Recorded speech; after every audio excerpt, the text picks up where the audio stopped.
The first investigation team first went to Huang Kailiang's hometown Laoping Township, Lechang City, to conduct inquiries. They spoke with his relatives to determine whether the Huang family had any long-standing feuds. It was found that the Huang family enjoyed a certain level of prestige in the village.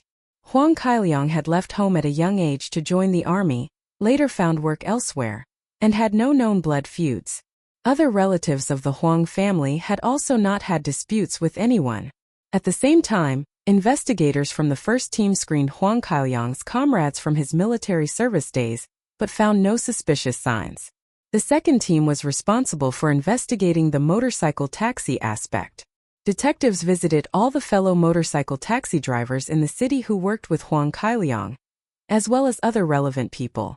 They confirmed that Huang Kailiang usually started soliciting passengers around 6 or 7 p.m. and returned home before 11 p.m. No one had seen him get into conflicts with other drivers or passengers, nor had he engaged in any illegal activities. However, some people mentioned that he occasionally liked to go to hair salons for a wash and enjoyed flirting with the young women working there. The third team investigated the electrical appliance repair angle. Huang Kailiang was a skilled electrician with good technical ability in repairing appliances. Factory workers whose household appliances broke down often asked him for help. He was enthusiastic and accommodating, never refusing anyone, and he frequently provided door-to-door service without charging anything, earning widespread praise. As a result, this line of inquiry yielded no leads. The fourth team conducted investigations within the factory premises. Detectives compiled a roster of all factory employees and their family members, screened relevant individuals, and visited the leaders, co-workers, neighbors, fellow villagers, and friends of Huang Kailiang and his wife. They conducted a comprehensive review of their work performance and interpersonal relationships. The fifth team focused on investigating social connections around the factory periphery and the relationships of this family of three. Information from the 5 teams continuously flowed back to the task force headquarters. After analysis and verification, some valuable leads began to emerge. First, there was far from sufficient evidence to support a crime of passion. Although Huang Yan was in the bloom of youth, she was introverted, diligent in her studies, rarely interacted with the opposite sex, went straight home after school, and had no contact with people outside her school circle. Neither classmates nor teachers had ever seen her in a romantic relationship. Especially after her disappointing college entrance exam results, she was now repeating her senior year, and was known as a very well-behaved student who buried herself in her books. Moreover, the forensic autopsy confirmed that she was still a virgin. Wu Zhangcue was a typical devoted wife and mother who never argued with anyone. After being laid off, she rarely went out, spending her days taking care of her husband and daughter. Her personal conduct was impeccable. Therefore, it was unlikely that the crime was motivated by a romantic affair involving the mother or daughter. Second, however, a revenge killing motivated by Huang Kailiang himself seemed more plausible. During interviews, when asked about Huang Kailiang's biggest flaw or whether he had conflicts with anyone, many people hesitated and spoke evasively. Only after persistent questioning did some workers reveal that Huang Kailiang's greatest weakness was his womanizing and lecherous behavior. He was tall, around 1.7 meters, handsome, warm-hearted, and skilled at repairing appliances, qualities that made him very appealing to women. Several people cited an example. When he went to repair appliances at someone's home and found the female owner attractive, he would make excuses, such as asking the husband to buy cigarettes or fetch tools, to get the man out of the house, then take the opportunity to grope the woman. Many people knew about this habit but avoided direct confrontation with him. As the saying goes, a rabbit doesn't eat the grass near its burrow. Yet he even targeted women close to home, including female co-workers, the wives of close friends, and even his own cousin. Because of this, he had been cursed out by many people. If something were to happen, it would most likely be related to his lecherous behavior. It was rumored that he had been involved with quite a few women. The task force quickly seized on this key information and decided that the next phase of the investigation would focus deeply on Huang Kailiang's womanizing. Soon afterward, Li Yuzhou, pseudonym, who lived on the floor below Huang Kailiang, was identified as suspect number 1 and brought into the investigation spotlight. Li Yuzhou, also a paper mill worker, was 45 years old. After being laid off, He became hot-tempered and had repeatedly suspected his wife of having an affair with the deceased Huang Kailiang, even following her on several occasions. Neighbors reported that one night Li Yuzhou heard a knock at the door, opened it and saw Huang Kailiang. Huang stammered an excuse and left. Furious, Li believed Huang had come to seduce his wife, thinking he was not home. He stormed into Huang Kailiang's home right behind him, threatening to kill the entire family. Li Yuzhou was brought to the task force interrogation room. He remained calm and said, "Yes, I had a grudge against Huang Kailiang because he was involved with my wife. I did say I would kill him. But I was just talking, I said it a full year ago. Why would I kill him now? Besides, on the night of the crime, my wife and I were playing mahjong at a neighbor's house until 2 or 3 a.m. You can check if you don't believe me." Investigators visited every person who had played mahjong with the couple that night and confirmed that Li was telling the truth. He had no opportunity to commit the crime. Suspect number 2, nicknamed Sanlujiu, 369, was a former prisoner who had been released from labor reform. He knew Huang Kailiang from their motorcycle taxi work and shared the same lecherous tendencies, often going to hair salons together to fool around with the girls there. He said Huang Kailiang had a particularly close relationship with one of the salon girls. However, after careful investigation, Sanlujiu had alibis for the entire night and no opportunity to commit the crime. Suspect number 3 turned out to be the husband of Huang Kailiang's former maid, Liang. Before her marriage, the maid had worked at the Huang household for a time after coming from the countryside. Huang Kailiang, being lecherous, often took advantage of her when his wife was not around. After the maid got married, she told her husband about it. Feeling deeply humiliated, the husband brought several people to the Huang home to curse Huang Kailiang and threaten to beat him. But after the marriage, the families cut off contact. The husband also had no opportunity on the night of the crime. Suspect number 4, Ajin, was a 43-year-old security guard. Huang Kailiang had been the matchmaker for his marriage. Ajin had originally been grateful to Huang as his matchmaker, but later someone secretly told him that his wife had been intimate with Huang Kailiang before their marriage. From then on, Ajin harbored deep hatred toward Huang and forbade his wife from having any further contact. On the night of the crime, Ajin was on night duty and had co-workers to confirm his presence. Suspect number 5, Agoe, had reportedly had a falling out with Huang because of an ambiguous relationship between his wife and Huang. The two families rarely interacted afterward. However, Agoe had gone to work in Shenzhen long before, and was not even in Lechang on the night of the crime. Investigations into other potential suspects also failed to make progress. The case temporarily reached an impasse. During that period, the murder was the talk of the town in Lechang. Because the case remained unsolved for so long, all kinds of rumors circulated. Some said it was the work of the underworld. Only gangsters could be so ruthless as to hack the heads of an entire family dozens of times after killing them. Others claimed it was the act of a perverted killer who targeted female high school students. Many girls were afraid to go out at night, and female night shift workers at the cotton mill had to be picked up and escorted home by their husbands or family members. On January 5, 110 received a report that the burned body of a 14-year-old boy had been found in a suburban park. The brutality of the killing caused the task force to tense up. Could this be the same killer? Was he embarking on a series of murders?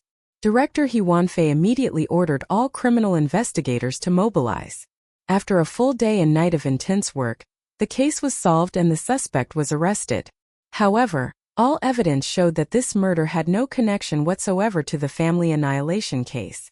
The task force readjusted its strategy, deciding once again to focus on people familiar to Huang Kailiang, and to concentrate efforts within the paper mill to search for new leads.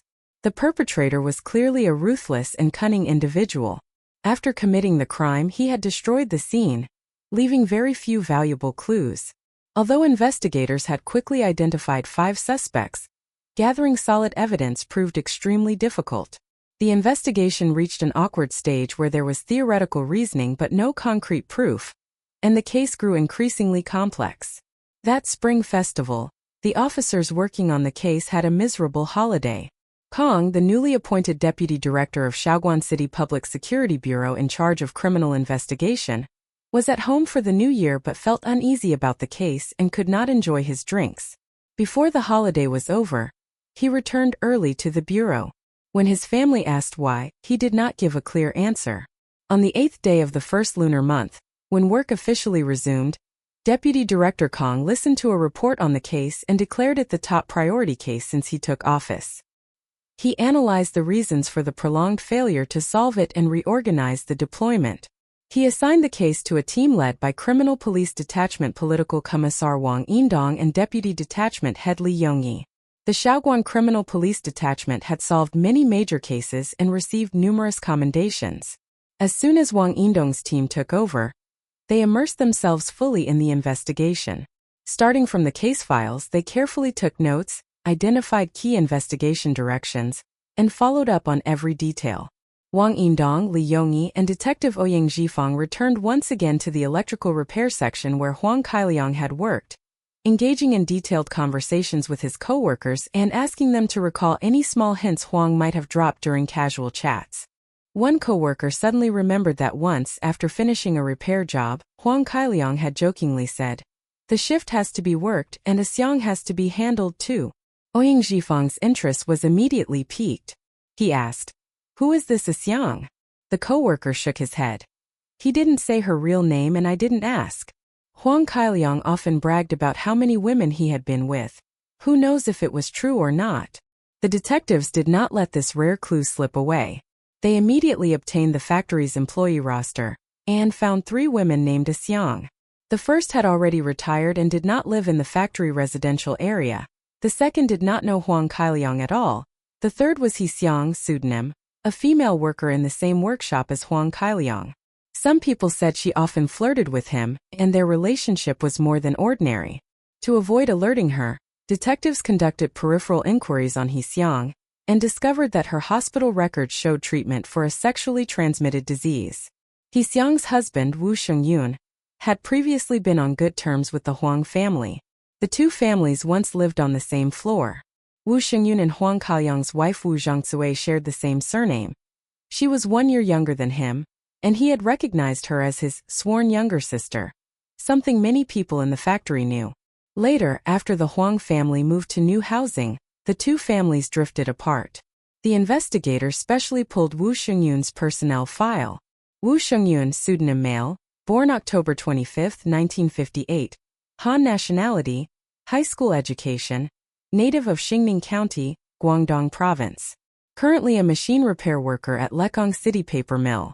Current address: Room 502, Number 114 Yintan Road, Lechang City, formerly Room 502, Building 22, Julin New Village. Resume: attended school through high school graduation. Joined work at Hushui Farm in Xingning in December 1981. Transferred to Lechang Smelting Plant in March 1982. Transferred to Lechang City Paper Mill in 1989 and has worked there since. According to co-workers, Wu Shengyun was introverted and usually quiet. In his spare time, he also used his motorcycle to carry passengers. Last year, when someone teased him with Huang Kailiang's remark, "The shift has to be worked and a xiang has to be handled too," Wu suddenly lost his temper on the street, cursing Huang Kailiang and saying he would die a terrible death and would eventually be chopped to pieces. Of course, this was said in anger at the time and no one took it seriously. The day after Huang Kailiang was killed, the workshop sent Wu Shengyun and another worker to the Huang home to check. Wu did not go upstairs. The other worker called out at the door a few times, got no answer and came back down. On the night of the crime, Wu Shengyun's wife was on night shift, and he was at home resting. He had no alibi proving he was not at the scene. Because Wu had many relatives working in the political and legal system, the investigation into him was handled with extra caution. However, Ouyang Zhifang believed Wu Shengyun should be listed as a major suspect. During the meeting, discussion was heated. When the question of whether the motive was rape, murder, or revenge killing came up, Criminal Police Detachment forensic expert Yang stated that although there were objective signs of sexual assault on Huang Kailiang's daughter Huang Yan, looking at the overall scene and autopsy findings, the evidence pointed more strongly toward revenge than rape. The sexual assault appeared to be a surface act, something the killer did because he still felt unsatisfied after the murders, which better fit the psychology of a revenge killer. In his view, this case was very likely caused by Huang Kaoyang's affair with someone else's wife, leading that husband to take revenge by killing him and extending the hatred to his wife and daughter. "You touched my wife, so I'll touch your daughter." Another detective asked, "Dr. Yang, I have a question. Did the killer clean up the scene immediately after the murders, or did he return a second time? I'm asking because I want to know how close the killer lived to the scene." The forensic expert replied, "You're not the first to ask me this. After repeated analysis, judging from the large amount of blood around the three bodies that had been washed away with water before it had fully dried, the killing and the scene tampering happened close together in time. The cleanup was done immediately after the murders." Deputy Director Kong interjected, "Given the signs of molestation of the female victim Huang Yan, we should conduct a second targeted crime scene examination around the central area to look for strong physical evidence. At the same time, we will use advanced scientific methods to screen the current suspects." At this point, someone suggested, "Why don't we invite experts from the provincial level?" Deputy Director Kong thought for a moment and said, "If we're inviting experts, let's go straight to the best." On February 6, an urgent report was sent from Shaoguan directly to Beijing. On February 10, a flight from Beijing landed safely at Baiyun Airport in Guangzhou. On board were the nationally renowned polygraph and psychological testing expert Professor Wu Buixin and his female graduate student Zhang Hongli. They had been officially invited by the Shaoguan City Public Security Bureau Criminal Police Detachment, with approval from relevant leaders. Deputy Director Kong warmly welcomed the distinguished guests and escorted them straight to Lechang. Professor Wu was tall and robust, with a loud voice and an open, straightforward personality, yet he was also a rigorous and meticulous scholar. Upon arriving in Lechang, without resting from the journey, he immediately requested to visit the crime scene. He told the detectives, "Don't tell me your analysis or investigation results yet. I don't want any preconceived notions." After returning from the scene, Professor Wu stayed up late that night receiving briefings from the technical investigators, quickly familiarizing himself with the case and learning the basic information about the main suspects.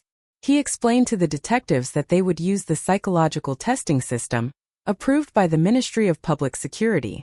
Based on existing investigation, interviews, and psychological analysis, they would design questions using a comprehensive, internationally accepted method. The test would be conducted only under conditions where the suspect was mentally and physically normal and had consented to the procedure. Professor Wu paused, then continued, "Modern psychological testing technology has developed over more than 100 years of judicial and criminal investigation practice worldwide. Since China developed its first polygraph/psychological testing instrument in 1991, it has been in use for 10 years. The application of psychological testing has advanced criminal investigation techniques worldwide, moving from the identification of physical evidence to the identification of people themselves, a major breakthrough in the history of criminal investigation. Today, psychological testing instruments are standard equipment in police forces around the world and have proven effective in crime investigation. For most detectives, psychological testing instruments had only been seen in movies and television. This was also the first time such a system had been used in a criminal case in Shaoguan's history. Everyone found it novel and placed great hope in it. That night, with assistance from the task force, Professor Wu and his assistant Zhang compiled a set of test questions relevant to the case.